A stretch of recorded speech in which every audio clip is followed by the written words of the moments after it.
కోసం దేవుడు ఒక్క మాట చూపించాడు నాకు, ఒకటే మాట. మొన్న ఆదివారం ప్రార్థన చేసుకుంటుంటే దేవుడు ఒక మాట చూపించాడు. ఏంటంటే చూడండి, మత్తయి సువార్త 7వ అధ్యాయంలో ఆ మాట ఉంది. ఇక్కడ ఏముందంటే 7వ అధ్యాయము 7వ వచనంలో, అడుగుడి మీకు ఇవ్వబడును, వెతుకుడి మీకు దొరుకును. ఇందులో దేవుడు నాకు జ్ఞాపకం చేసిన మాట ఏంటంటే వెతకడం. సరేనా? వెతకడం గురించి. ఇప్పుడు ఈ వెతకడము అనేది 2 రకాలు ఉంటుంది. 2 రకాల వెతుకులాట. అసలు యాక్చువల్గా మనం వెతుకుతాం, ఎప్పుడు వెతుకుతాము? పోగొట్టుకున్నప్పుడు. సరేనా? ఒకటి పోగొట్టుకున్నప్పుడు. ఇప్పుడు ఇంకొక వెతుకులాట కూడా ఉంటుంది. ఒకటి పోగొట్టుకున్నప్పుడు వెతుక్కుంటాము, ఇంకొకటి ఏంటంటే నాకు దొరికినది ఎంత విలువైనదో కాబట్టి ఇంకా ఇంతకంటే విలువైనది నాకు కావాలని నేను ఇంకా ఇంకా ఇంకా వెతుకుతూ ఉంటాను. ఇప్పుడు బంగారపు గనులు ఉంటాయి. బంగారపు గనుల్లో పైన తవ్వితే రాదు బంగారం. బంగారం లోతులోంచి, సముద్రంలో అవనియండి, భూమిలో అవనియండి, బంగారము ఎక్కడో లోతులో అడుగు పొరల్లో బంగారం ఉంటుంది. ఇప్పుడు ఏం చేస్తారంటే అడుగుకి తవ్వినప్పుడు ఒక కాసు బంగారం దొరికింది అనుకోండి, సపోజ్. అది దొరికిన తర్వాత ఇప్పుడు ఆగిపోతాడు అక్కడితోటి. అమ్మో ఇక్కడ ఏముంది, బంగారం ఉంది కాబట్టి ఏం చేస్తాడు, ఇంకా లోతుగా తవ్వుతాడు, ఇంకొంచెం దొరుకుతుంది. ఇంకా లోతుగా తవ్వుతాడు, ఇంకొంచెం దొరుకుతుంది. ఇప్పుడు సముద్రపు అగాధాల్లోకి వెళుతున్నారు జనం. అంటే దేనికి వెళ్తున్నారు? సముద్రపు అగాధాలలో కూడా వాళ్ళకి బంగారం దొరుకుతుంది, ముత్యాలు దొరుకుతాయి. కాబట్టి అది ఎంతో విలువైనది. అందుకనే దేవుడు అంటాడు, ఒక్కడు పొలంలోని ధనం ఉందని చెప్పి ఏం చేశాడు, తనకు ఉన్నదంతా అమ్మివేసి దాన్ని కొనుక్కున్నాడు. అలాగా ఆ సముద్రంలో ముత్యాలు దొరుకుతాయంటే వాళ్ళు ఏం చేస్తారు, వెళ్తారు. ఒక రోజుతో ఆగిపోదు ఆ వేట అనేది, ఆ వెతకడం అనేది ఒక రోజుతో ఆగిపోదు. వాళ్ళు బతికినంత వరకు, చనిపోయేంత వరకు కూడా దానికోసం వెతుకుతూనే ఉంటారు. ఆ ముత్యాలు సంపాదిస్తారు, తెచ్చుకుంటారు, అమ్ముతారు. కాబట్టి వెతకడం అనేది 2 రకాలు. ఒకటి పోగొట్టుకున్నప్పుడు దానికోసం వెతకడం. రెండోది మనకి దొరికిన దాని విలువ మనం తెలుసుకొని ఇంకా ఎంత విలువైనది ప్రభు, నాకు ఇంకా కావాలి, ఇంకా కావాలి అని వెతకడం. మనము ఇప్పుడు మొదటి దాని గురించి చూద్దాం. అందుకే పరమగీతాలు తీయమన్నాను మిమ్మల్ని. ఇప్పుడు చూడండి, పరమగీతాలు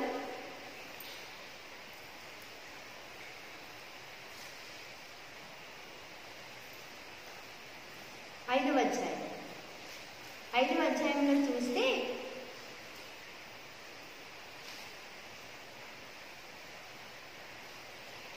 రెండవ వచనం నుంచి, పరమగీతాలు 5వ అధ్యాయము 2వ వచనం నుంచి, నేను నిద్రించితేనే గానే నా మనస్సు మేలుకొని ఉన్నది. నా సహోదరి, నా ప్రియురాలా, నా పావురమా, నిష్కళంకురాలా, ఆలపింపుము. నా తల మంచుకు తడిసినది, నా వెంట్రుకలు రాత్రి కురియు చినుకులకు తడిసినవి. నాకు తలుపు తీయమనచు నా ప్రియుడు వాకిలి తట్టుచున్నాడు. నేను వస్త్రము తీసివేసి తిని, నేను మరలా దాన్ని ధరింపనేలా. నా పాదములు కడుపుకొంటిని, నేను మరలా వాటిని మురికి చేయనేలా. తలుపు సందులో నా ప్రియుడు చేయించగా నా అంతరంగము అతని ఎడల జాలుకొని, నా ప్రియునికి తలుపు తీయ లేచి తిని, నా చేతుల నుండి నా వ్రేళ్ల నుండి జటామాంసి గడిల మీద స్రవించను. నా ప్రియునికి నేను తలుపు తీయనంతలో అతడు వెళ్ళిపోయాను. అతని మాట వినుటతోనే నా ప్రాణము సొమ్మసిల్లెను. నేను అతన్ని వెతికినను అతడు కనబడకపోయాను. నేను పిలిచినను అతడు పలుకలేదు. పట్టణంలో తిరుగు కావలి వారు నాకు ఎదురుపడి నన్ను కొట్టి గాయపరచరు. ప్రాకారం మీద కావలి వారు నా పైవస్త్రమును దొంగలించింది. చూడండి 8వ వచనంలో, యెరూషలేము కుమార్తెలారా, నా ప్రియుడు మీకు కనబడిన ఎడల ప్రేమాతిశయము చేత నీ ప్రియురాలు మూర్ఛిల్లినని మీరు అతనికి తెలియజేయనట్లు నేను మీ చేత ప్రమాణము చేయించుకుంది. 3వ అధ్యాయం చూడండి. 3వ అధ్యాయంలో 1వ వచనం నుంచి, రాత్రివేళ పరుండి ఉండి నేను నా ప్రాణప్రియుడు వెతికినను అతడు కనబడక ఉండెను. నేను ఇప్పుడే లేచెదను, పట్టణము వెంబడిపోయి వెతుకుతును, సంత వీధులలోనూ రాజవీధులలోనూ తిరుగుదును, నా ప్రాణప్రియుని వెతుకుతును అని నేను అనుకుంటుని, నేను వెతికినను అతడు కనబడలేదు. ఇది ఒక రకం. అంటే ఏంటి? ఆమె ప్రియుడు వచ్చాడు, వచ్చి తలుపు తడుతున్నాడు, కానీ ఏమేమనుకుంటున్నది? కాళ్ళు చేతులు కడుక్కుని స్నానం చేసేసి నేను నా బట్టలు మార్చుకుని పడుకున్నాను. అబ్బా ఇప్పుడు ఎవడు లేస్తాడు ఈ మంచం నుంచి అని బద్దకించేసరికి బద్దకించింది, కానీ మనసులో వెళ్ళి తీయాలని ఉంది, కానీ శరీరము సహకరించట్లేదు. అందుకే ప్రభు అన్నాడు, ఆత్మ సిద్ధమే కానీ శరీరము బలహీనము. ఇప్పుడు ఆత్మ లోపల ఆత్మ ఏమంటున్నది, వెళ్ళి తలుపుది, నీ ప్రియుడు వెళ్ళిపోతాడు. శరీరం ఏమంటున్నది, ఇప్పుడు ఎవడు లేస్తాడు, పడుకున్నాను కదా, మళ్ళీ ఎవడు లేస్తాడు. ఈవిడ ఈ శరీరము ఆత్మ పోరాటంలో శరీరాన్ని గెలిచి ఈవిడ వెళ్ళి తలుపు తీయడానికి చూసేసరికి అక్కడ లేడు. మొత్తం వెతికింది, రాత్రంతా వెతికింది, కావలి వారిని అడిగింది, ఎక్కడున్నాడు ఎక్కడున్నాడు ఎక్కడున్నాడు, నా ప్రియుడు ఎక్కడున్నాడు, ఊరంతా తిరిగేసింది. కానీ ఎక్కడ వెతికినా ఆమె ప్రియుడు ఆమెకి కనబడలేదు. అందుకే ప్రభు ఏమన్నాడు, యెహోవా దొరుకు కాలమందు ఆయనను వెతుకుడి. ఆయన దొరికే కాలం ఒకటి ఉంది. అందుకు ప్రభు ఏమన్నాడు, నేను దొరికే కాలంలో మీరు నన్ను వెతకండి. ప్రభు చాలాసార్లు మనతో మాట్లాడడానికి ప్రయత్నిస్తాడు, కానీ మనం ఏం చేస్తాము, బద్ధకంగా ఉందని పడుకుంటాము, లేకపోతే ఏదో పనిలో ఉంటాము, లేకపోతే ఏదో వ్యాపకంలో ఉంటాము. మనకు పొద్దున్న లేస్తే లోక సంబంధమైన పనులు చేయడానికి మనకి ఉన్నంత తీరిక, ఉన్నంత ఓపిక, ఉన్నంత స్వేచ్ఛ మనకి దేవుని మాట వినడానికి మనకి చాలాసార్లు ఉండదు. నేను ఈ మాట విన్నాను చాలా మంది విశ్వాసుల నోటంట, అబ్బా అసలు బైబిల్ చదువుకోవడానికి కూడా టైం ఉండదు అక్క, అసలు ప్రార్థన చేయడానికి కూడా టైం ఉండదు అక్క. దేవుడు మనకిచ్చిన సమయాన్ని మనం దేనికోసం వాడుకుంటున్నాము? ఇప్పుడు నాకు సమయం దొరికింది, నా పనంతా అయిపోయింది, పిల్లలు స్కూల్కి వెళ్ళిపోయారో, లేదా భర్త పనికి వెళ్ళిపోయాడో, నా పనంతా అయిపోయింది, నేను కూర్చున్నాను, ప్రభు ఇప్పుడు నాతో మాట్లాడు. నేను అక్కడ లేకపోతే ఇంకేం మాట్లాడతాడు నాతోటి? ప్రభు ఏం చూస్తున్నాడంటే, నేను ఎప్పుడైతే పిలుస్తానో, సమయాన్ని ఎలాగైతే సమయాన్ని పిలవగానే సమయాలు ఇదిగో ప్రభు నీ దాసుడు ఆలకిస్తున్నాడని అలా అన్నట్టుగా నా బిడ్డలందరూ నా కోసం ఎదురు చూస్తూ ఉండాలి. అందుకనే మనం గడిచినసారి ధ్యానించుకున్నాం, లేదా పుస్తకంలో చదువుకున్నాము, జాపనన్న గారు రాస్తారు. ఎలాగ మనం ఎదురు చూడాలంటే, కావలి వారు వేకువ చావు కోసం ఎలా ఎదురు చూస్తారు? రాత్రంతా డ్యూటీ చేసేవాళ్ళు ఉంటారు చూడండి, వాళ్ళు ఏం చేస్తారు, ఎప్పుడు తెల్లారుతుందా, ఎప్పుడు ఇంటికి వెళ్తామా అని కనురెప్ప వెయ్యరు వాళ్ళు. అలాగే మనం ఎలా ఎదురు చూడాలి ఆయన కోసం అంటే, అలాగా ఎప్పుడు నా ప్రభు నాతో మాట్లాడతాడు. అందుకే లూకా సువార్తలో చూస్తే వాడు అనుకున్నారంటే, తల్లి తండ్రి యేసు తమతో కూడా ఉన్నాడు అనుకుని ఒక దిన ప్రయాణం అంత దూరం వాడు వెళ్ళిపోయారు.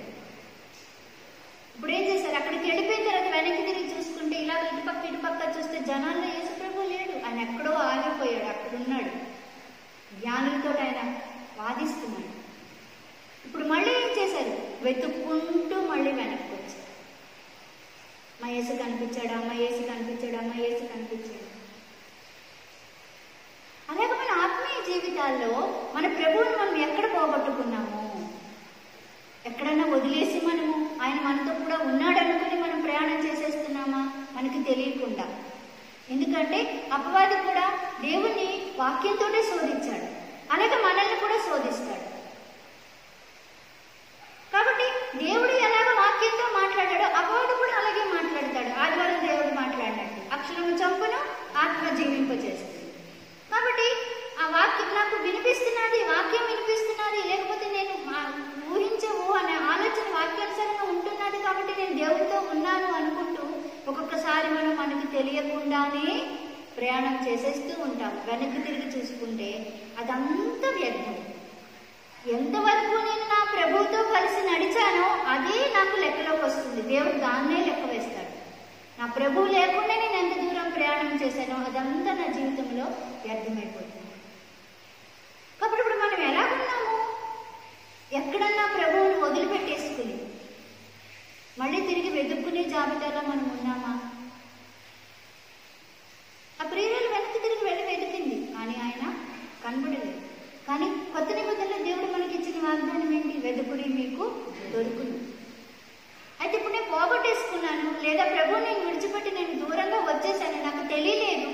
తప్పిపోయిన కుమారుడు వచ్చాడు, ఎలా బాధపడ్డాడు? తండ్రి నేను నీకును పరలోకానికి తండ్రికి నేను వ్యతిరేకంగా నేను పాపం చేశాను. నేను ఎప్పుడైతే ఒప్పుకున్నాడో తిరిగి మళ్ళీ ఏవైతే కోల్పోయాడో అవన్నీ ప్రభు ఇచ్చాడు. ఇది మనకి క్రొత్త నిబంధనలో ఉన్న గొప్ప ధన్యత.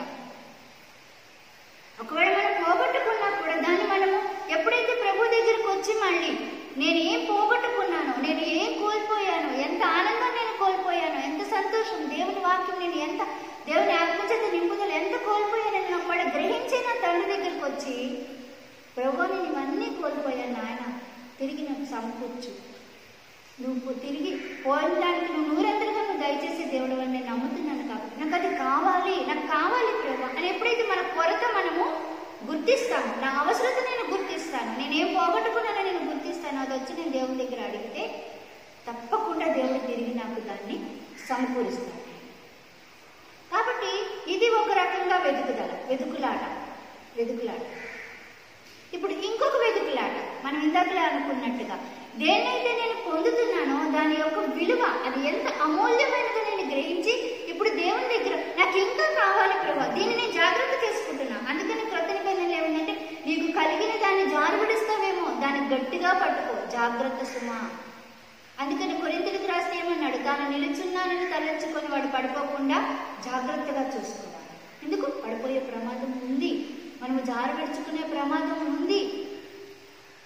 ఎందుకు మనం జారబెడుచుకుంటామంటే కొంత కాలానికి ఆత్మ సంబంధమైన విషయాలకు వచ్చేసరికి మనకు ఒక విధమైన నిర్లక్ష్యత వచ్చేస్తుంది. నాకు తెలుసు.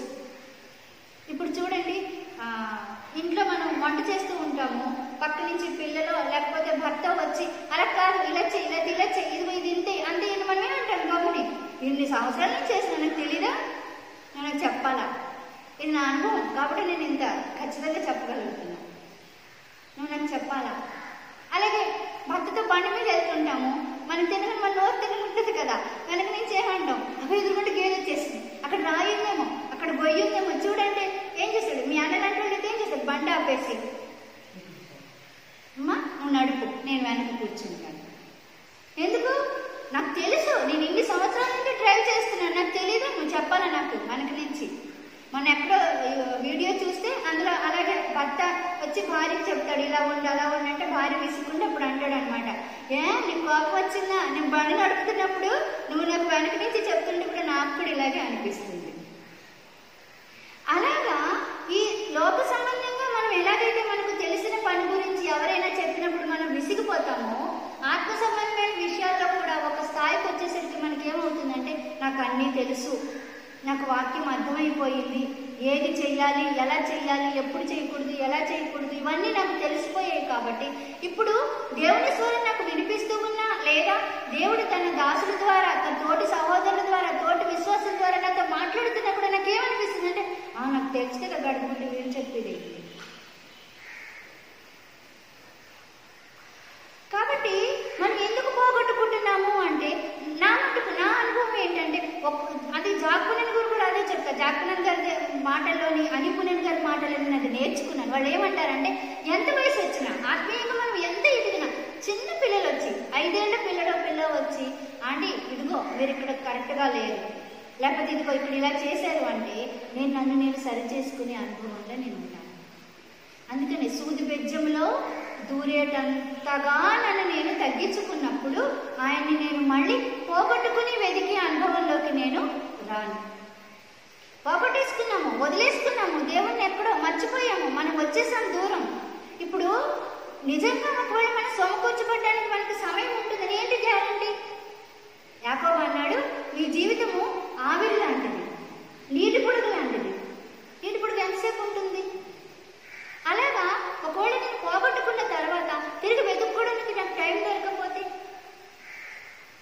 ఇప్పుడు రోడ్డు మీద ఏదో పడేసుకున్నామండి, బండి మీద వెళ్తున్నాము, రోడ్డు మీద ఏదో పడేసుకున్నాము, అది వెతుక్కోవడానికి మనం వెళ్తున్నాము. మనం రోడ్డు క్రాస్ చేస్తున్నాము, అనుకోకుండా ఒక లారీలో ఏదో వచ్చి గుద్దేసింది. ఏం చేస్తాం ఇప్పుడు? చెప్పండి, ఏం చేస్తాం?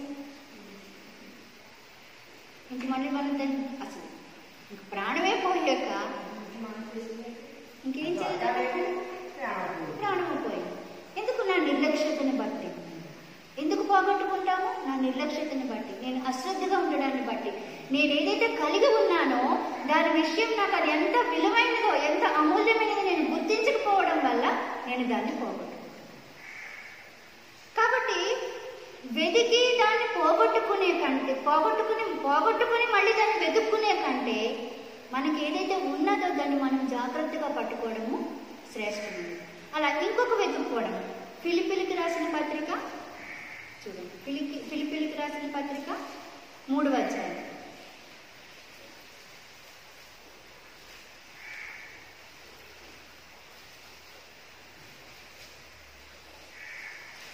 పేజ్ నెంబరు 180, క్రొత్త నిబంధనల 180, 3వ అధ్యాయము నేను చదువుతున్నాను చూడండి. 13వ వచనం నుంచి, 3వ అధ్యాయము 13వ వచనం. సహోదరులారా, నేను ఇదివరకే పట్టుకొని ఉన్నానని తలంచుకొనను. అయితే ఒకటి చేయుచున్నాను, వెనుక ఉన్నవి మరచి ముందున్న వాటి కొరకే వేగిరపడుచు క్రీస్తు యేసునందు దేవుని ఉన్నతమైన పిలుపునకు కలుగు బహుమానము పొందవలనని గురి యొద్దకే పరిగెత్తుచున్నాను. కాబట్టి మనలో సంపూర్ణమైన వారందరము ఈ తాత్పర్యమే కలిగి ఉన్నాము. అప్పుడు దేని గురించి అయినను మీకు వేరే తాత్పర్యము కలిగి ఉన్న యెడల అదియో దేవుడు మీకు బయలుపరచు. సరేనా? ఇప్పుడు 10 నుంచి 11 వచనాలు చూస్తే, ఏ విధము చేతనైనను మృతులలో నుండి నాకు పునరుద్ధానము కలుగవలనని ఆయన మరణ విషయంలో సమాన అనుభవం గలవాడనే ఆయనను ఆయన పునరుద్ధాన బలమును ఎరుగు నిమిత్తమును ఆయన శ్రమలలో పాలువాడునొకటి ఎట్టిదో ఎరుగు నిమిత్తమును సమస్తమును నష్టపరుచుకుని వాటిని పెట్టతో సమానముగా ఎంచుకొనిచున్నాను. కాబట్టి ఇంకొక వెతకడం, ఇందాక మనం అనుకున్నట్టు, నాకు దొరికినది ఎంతో అమూల్యమైనది, నాకు దొరికిన ఈ రక్షణ ఎంతో అమూల్యమైనది, ప్రభువు మాట నాకు ఎంతో అమూల్యమైనది, ప్రభువు నడిపింపు ఎంతో అమూల్యమైనది. ప్రభువు తప్ప ఈ లోకంలో నన్ను ఎవ్వరూ కూడా సరైన దాంట్లో నన్ను నడిపించలేదు. ప్రభువు ఇచ్చే రక్షణ తప్ప ఈ లోకంలో ఇంకా ఏది దేని నుండి నన్ను ఏది రక్షించలేదు. కాబట్టి ఇప్పుడు నేను దాన్ని గట్టిగా పట్టుకున్నాను. అంతేకాదు, ప్రభు నీ గురించి నేను ఇంకా తెలుసుకోవాలి, ఆ పునరుద్ధాన బలాన్ని నేను ఎరగాలి. అందుకు పౌలు అన్నాడు, ఆ పునరుద్ధాన బలాన్ని ఎరుగు నిమిత్తము సమస్తము నష్టముగా చేసుకున్నాడు. ఇంకా ఏమన్నాడు, నేను ఇదివరకు పట్టుకున్నానని నేను తలంచుకోవట్లేదు, అంటే నాకు అంతా తెలిసిపోయింది, నాకు ఇంకెవరు ఏమీ చెప్పక్కర్లేదు అనట్లేదు పౌలు. నేను ఇదివరకే పట్టుకున్నానని నేను అనుకోవట్లేదు. అయితే వెనుక ఉన్నవి మర్చి, అంటే నేను ఏదైతే నేర్చుకున్నాను, నాకు ఏదైతే తెలిసిందో దీన్ని బట్టి నేను గర్వించకూడదు. కాబట్టి ఇప్పుడు ఏంటన్నాడు పౌలు, తండ్రి నీ ఎదుట నేను ఇంకా ఏమీ నేర్చుకోలేదు. ఏ పౌలు? నా పరుగు నేను కడముట్టించి నేను చెప్పిన పౌలే ఏమంటున్నాడు, నేను సున్నా తండ్రి నీ దగ్గర, నేనేమీ నేర్చుకోలేదు, నాకు ఇంకా కావాలి, ఇంకా కావాలి. ఇప్పుడు బంగారపు గనులు తవ్వుతున్నప్పుడు బంగారం దొరికింది, ఒక 10 తులాలు 50 తులాలు దొరికింది అనుకుందాం, కొన్ని ₹1,00,00,000 బంగారం దొరికింది అనుకున్నాం. వాడు ఊరుకుంటారా? ఆ ₹1,00,00,000 బంగారం దొరికింది చాలే అనుకుంటారా? అమ్మో ₹1,00,00,000 బంగారం ఎక్కడుందంటే పక్కన ఇంకెన్ని కోట్లు ఉందో. ఎందుకు? వాళ్ళకి ఆ బంగారం విలువ తెలుసు కాబట్టి. అలాగా ప్రభువు యొక్క విలువ మనం ఎప్పుడైతే గ్రహిస్తామో, ఎంత అమూల్యమైన వాడో గ్రహిస్తామో, ఆయన మాట ఎంత అమూల్యమైనదో మనము గ్రహిస్తామో, అప్పుడు మనము జాగ్రత్తగా ఉంటాం. అందుకే పౌలు ఏమన్నాడు, దినములు చెడ్డవి గనుక సమయము పోనీయక సద్వినియోగం చేసుకుంటాడు. యెషయా గ్రంథంలో చూస్తే ఏమన్నాడు, అనుదినము నాకు వినుబుద్ధి పుట్టించు. ప్రభువు అలా తండ్రిని అడిగాడు కాబట్టి ఆయన అనుదినము తండ్రి స్వరాన్ని వింటూ తండ్రి చిత్తము నెరవేరుస్తూ ఆయన జీవించాడు. కాబట్టి ఈ 2 రకాలు వెతుక్కోవడం. మనం దేన్ని వెతుకుతున్నాము? పోగొట్టుకుని వెతుక్కుంటున్నామా, లేకపోతే నా దగ్గర ఉన్నదానికి ప్రభు ఇది సరిపోదు, నాకు ఇంకా కావాలి, నాకు ఇవ్వు అని వెతుకులాడుతున్నాము. దేవుడు నన్ను ఈ 2 ప్రశ్నలు వేశాడు. ఒకటే నా ప్రభు వెతకడం గురించి ఏముంది, నాకు వెంటనే మనందరికీ వెతకడము అంటే వెంటనే జ్ఞాపకం వచ్చేది ఏంటి? పోగొట్టుకుంటేనే వెతుక్కుంటాము. దీని గురించి ధ్యానిస్తుంటే దేవుడు అన్నాడు, ఇది ఒక్కటే కాదమ్మా, ఇంకొకటి కూడా ఉంది. ఇంకోటి ఏంటి ఉంది ప్రభు అంటే అప్పుడు దేవుడు పౌలుని జ్ఞాపకం చేశాడు. పౌలు ఎందుకు అంతలాగా నన్ను తెలుసుకోగలిగాడు అంటే పౌలుని వెతుకుతూ ఉన్నాడు. అందుకే ఇర్మీయా గ్రంథం ఏంటంటే, మీరు పూర్ణ హృదయంతో పూర్ణ మనసుతో నా యొద్ద విచారణ చేయనెడల మీరు నన్ను కనుగొంది. ఒకవేళ మనము పరమగీతాల్లో ప్రియురాల్లాగా ఉన్నాం అనుకో, ఆ తర్వాత ఎంత వెతికినా మనకి అంటే ఒకవేళ సమయం నా గ్రహింపు ఏంటంటే సమయం ఎంతో లేదు మనకి. సమయం మించిపోతే కాబట్టి ఆయన దొరుకు కాలం అందు మనము ఆయన వెతకాలి. ప్రభు నాతో మాట్లాడుతున్నప్పుడు నేను వినడానికి నా చెవినివ్వాలి. అండ్ అది మాట్లాడుతున్నది ప్రభువా లేదా అనే గ్రహింపు కూడా నాకు ఉండాలి. అందుకు దేవుని ఆత్మ ఏదో, భ్రమపరిచే ఆత్మ ఏదో గ్రహించే జ్ఞానం నాకు ఉండాలి. అందుకు ప్రభువా ఆత్మ వివేచన జ్ఞానం నాకు ఇవ్వు.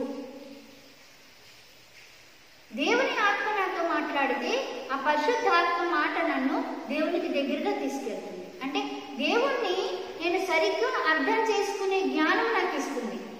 ఆదివారం దేవుడు మాట్లాడినట్టు, మీరు ఆ ధర్మశాస్త్రాన్ని నన్ను వెతుకుతున్నారు కానీ మీకు నిత్య జీవము కలిగినట్లు మీరు నా యొద్దకు రానన్నారు. కాబట్టి దేవుడు నాతో మాట్లాడితే అది దేవుని స్వరం అయితే అది నాకు నిత్య జీవాన్ని ఇస్తుంది. ఒకవేళ నాకు బాధ కలిగిన, పశ్చాత్తాపం కలిగిన, అది ఎలా ఉంటుందంటే ఒక విధమైన సంతోషాన్ని నాకు తీసుకొస్తుంది. నేను దేవుని దగ్గర ఒప్పుకోవడం ద్వారా సంతోషాన్ని తీసుకొస్తుంది. కానీ ఒకవేళ నాతో అపవాది మాట్లాడితే అపవాది నన్ను ఖండిస్తాడు. అది నన్ను బాధపరుస్తూనే ఉంటుంది. అయ్యో, ఇందాక పంచుకున్నట్టు దేవుని కృప తొలగిపోయింది నా నుండి, దేవుడి కనికరం నా నుండి తొలగిపోయింది, నేను దేవునికి దూరం అయిపోయాను. ఎప్పుడైనా మనకి దేవుని మాట, దేవుని వాక్యం ద్వారానే మాట్లాడుతున్నప్పుడు మనకి ఇలా కనిపిస్తే వెంటనే మనము దేవుని దగ్గరికి వచ్చి, ప్రభువా మాట్లాడుతున్నది నువ్వేనా, నాకు చూపించు, నువ్వే అయితే నాకు సంపూర్ణ సమాధానం ఇదిగో నేను ఒప్పుకుంటున్నాను. అపవాది మనకు మాట్లాడాడు అనుకో, దేవుని వాక్యతోనే మాట్లాడతాడు అపవాది. ఎందుకు? వాడు ఎలా వస్తాడంట, దేవదూతలాగా వస్తాడు, వెలుగుదూతలాగా. ఎంతో భయంకరంగా రాడు అపవాది. ఎందుకు? మనం గుర్తుపట్టేమా? అపవాది ఎలా వస్తే గుర్తుపట్టేమా? ఒకవేళ దేవుని వాక్యానికి విరుద్ధంగా అపవాది మాట్లాడితే మనం గుర్తుపట్టేమా? కాబట్టి మనం గుర్తుపట్టకుండా ఉండడానికి అపవాది మనతోటి వాక్యం ద్వారానే మాట్లాడతాడు. కాబట్టి మనం వెంటనే పరీక్షించుకోవాలి. దేవుని దగ్గరికి వచ్చి అడగాలి, ప్రభువా మాట్లాడుతున్నది నువ్వా సాతాను? ఎందుకు? సాతాను ఏం తీసుకొచ్చాడు? ఇది నిజమా అన్నాడు. సందేహం తీసుకొచ్చాడు. నా ప్రభువు నా నుండి దూరం అయిపోయాడు, నేను దూరం అయిపోయాను. దేవుడు మాట్లాడితే నేను ఇంకొంచెం దగ్గరికి వెళ్తా, దేవుని దగ్గరికి వెళ్తా. నేను దూరంగా ఉన్నా కూడా, దేవునికి ఆ సమయంలో నేను దూరంగా ఉన్నా కూడా దేవుని మాట నన్ను దేవుని దగ్గరకు తీసుకెళ్తుంది పరిశుద్ధాత్మ మాట్లాడితే. ఒకవేళ అపవాది మాట్లాడితే, భ్రమపరిచే ఆత్మ మాట్లాడితే అప్పుడేం చేస్తుంది? నేను దేవునికి దగ్గరగా ఉన్నదాన్ని నన్ను ఇంకొంచెం దేవునికి దూరంగా తీసుకుంది. కాబట్టి ఈ గ్రహింపు మనం కలిగి ఉండాలి. కాబట్టి మనం ఏ స్థాయిలో ఉన్నాము, ఏ స్థితిలో ఉన్నాము? పోగొట్టుకుని వెతుక్కుంటున్నామా, లేకపోతే ఉన్నదాన్ని గట్టిగా పట్టుకుని ఇంకా ఇంతకంటే ఇంకా విలువైనది నాకు కావాలి అనే స్థితిలో ఉన్నామా? అది ఎవరి అంతరంగ జీవితాలు వాళ్ళకి, ఎవరి వ్యక్తిగత జీవితాలు వాళ్ళకి. దాన్ని బట్టి ఎవరి ప్రశ్నకి వాళ్ళే సమాధానం చెప్పుకోవాలి. దేవుడు చెప్పినట్టు వాళ్ళే మార్కులు వేసుకోవచ్చు. కాబట్టి మనం ఏ స్థితిలో ఉన్నాము? నాకు అర్థమయ్యింది, నేను గ్రహించింది, దేవుడు నాకు నేర్పించింది ఏంటి అంటే, ఈ విషయంలో నేను అనుక్షణం పరీక్షించుకుంటూ ఉంటాను. నేను పోగొట్టుకుని వెతుక్కుంటున్నానా, లేకపోతే నా దగ్గర ఉన్న అమూల్యమైన దానికి ఇంకా ఇంకా పోగు చేసుకోవడానికి నేను వెతుక్కుంటున్నాను. రెండు వెతుకులాంటి, రెండు వెతుక్కోవడం. ఒకటి పోగొట్టుకుని వెతుక్కుంటున్నాము, ఇంకోటి మన దగ్గర ఉన్నదాన్ని భద్రపరిచి దానికి ఇంకా సమకూర్చుకోవడానికి లోతుల్లోకి వెళ్ళి వెతుక్కుంటున్నాము. అది నన్ను దేవుడు ఆదివారం మాట్లాడినట్టు లోతుల్లోకి వెళ్ళి వెతికేది నన్ను నిత్య జీవానికి తీసుకెళ్తుంది. ఇక్కడికి వచ్చేసరికి కొంత దూరం మనం వెతుకులాడిన తర్వాత మంచి చెడులు వివేచించే ఆ మార్గంలోనికి మనకి తీసుకెళ్తుంది. ఎందుకంటే నేను పోగొట్టుకున్నాను, అది నాకు దొరకట్లేదు. దొరకకపోయినా కూడా ఒక్కసారి మనం ఏమనుకుంటామంటే మనకి దొరికినట్టుగా మనము లేదా దొరకకపోవడానికి మనము రీజన్స్ వెతుక్కుంటాం. ఎందుకు పోగొట్టుకున్నాము దానికి కారణాలు వెతుక్కుంటాం. ఇలా జరిగింది అందుకు ఇది పోయింది. ఇప్పుడు మనమే అనుకో చేతులు పడిపోయింది, ఎన్ని కారణాలు చెప్తాం మనం? నా చేతుల నుంచి పడిపోయింది అంటామా మనము? నేను చూసుకోలేదు అంటామా మనము? అనం కదా. అయ్యో నేను చూసుకోలేదు, నేను అశ్రద్ధ పడ్డాను అనుకుంటామా? అనుకోము. అది సరిగ్గా చేతిలో ఉండలేదు, లేకపోతే నా చెయ్యి నొప్పి వచ్చింది, లేకపోతే అది వచ్చింది, ఇది వచ్చింది. అలాగే ఎప్పుడైతే మనము ఆత్మీయ మార్గంలో కూడా ప్రభువుని మనము పోగొట్టుకుంటామో కొంత సమయానికి, కొన్ని రోజులకి మనం ఏం చేస్తామంటే దానికి కారణాలు వెతుక్కోవడం. అది మనల్ని ఎక్కడికి తీసుకెళ్తుంది? మంచి చెడు వివేచన ఇచ్చే ఆ జ్ఞానం ఇచ్చే ఫలం అది నాకు కాబట్టి ఈ గ్రహింపు కలిగి మనం ఏ స్థితిలో ఉన్నామో మనము అనుక్షణం పరీక్షించుకోవడం మనకి చాలా మంచిది, క్షేమం.